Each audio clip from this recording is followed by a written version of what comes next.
This Memorial Day, our Sean Stiles is manning the grill. Let's check in to see how it's going out there with that espresso rub, Sean. It's going pretty good. We got to get a side dish done here, Carlo and Heather. We're going to be putting together our French potato salad. And I've made this vinaigrette multiple times for you. The recipe is on our website. It'll also be with all these recipes. I've emulsified that quite nicely here. And now what I'm going to do is I'm going to bring up the main players here. What we've got are the new red potatoes and the purple potatoes. If you boil these together, these new potatoes will get a little bit of purple in them, so boil them separately. These were the ones that I showed you that were raw in the beginning. So what we're going to do is we're going to add some ingredients to this to liven it up just a little bit. Coarse chopped green onions or scallions, whatever you'd like to call them. And then we've got some coarse chopped Italian parsley. I'm going to take the French vinaigrette that I made, make sure that's whisked in nicely. We're going to pour that over the top. And all I'm going to do is toss this. And we're doing this with these potatoes still a little bit warm because I want the vinaigrette to get absorbed into the potatoes. And when they're warm, they'll soak up that vinaigrette just a little bit more.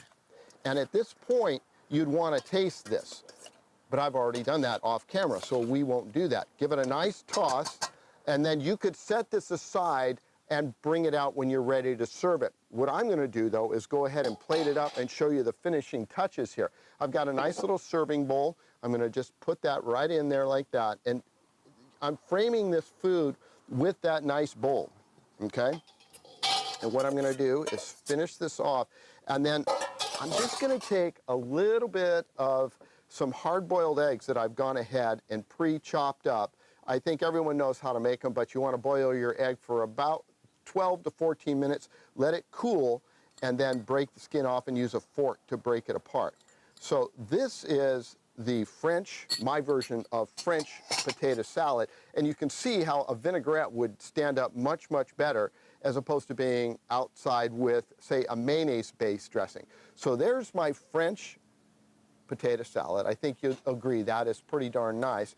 We serve that up next to this nice little spinach wrap with the espresso rub pork tenderloin. You could also use a nice piece of fish in there. You could go with a sirloin steak. You could also use some chicken, which is what we'll also be doing. But these two dishes together will be more than enough to satisfy everyone. So coming up in the next show, our 5 o'clock show, we're going to start to get things ready for dessert, and we're going to throw the ingredients on the grill to show you how important it is to make sure you turn that and not to overcook your chicken or your pork because you've got a lot of juices and you want those to stay inside. So we've got a nice veggie wrap you could do this with, or you could use the pork tenderloin, the chicken, and with this French potato salad, I think you've got a real winner here. And I love the fact that the purple potatoes with the red and white potatoes, it looks so Memorial Day-esque. So that's it for now.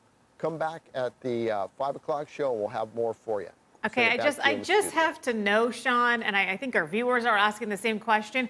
Can you just give us like a little tease, a little sneak peek at what you're cooking up for dessert? Okay, so the dessert is really something super simple, but very, very elegant. We're going to take some fresh strawberries, which right now are at the peak of the season here in California. So we're going to take those, slice those, toss them with a little raw sugar, balsamic vinegar, and cracked pepper. And then I'm going to take some ricotta cheese, honey, and zest of lemon, toss that, and I'm going to make a parfait. Ooh. And then top it with an almond, little almond crumble on top of that. So it's super easy. You can make them in advance and set them out for everyone. Heather was just asking because she was trying to she was trying to decide if it was worth driving over when she's done with the Ford today, because she's done for the day and can go over there and get food. She should. Unlike me, who's stuck here with none of your food, Sean. So again, more guilt. Thank you. I'm sorry. But it looks fantastic, and so we look forward to seeing more at 5. Yeah. Put out an extra place setting. I'll be there in 20 minutes, Sean. Exactly.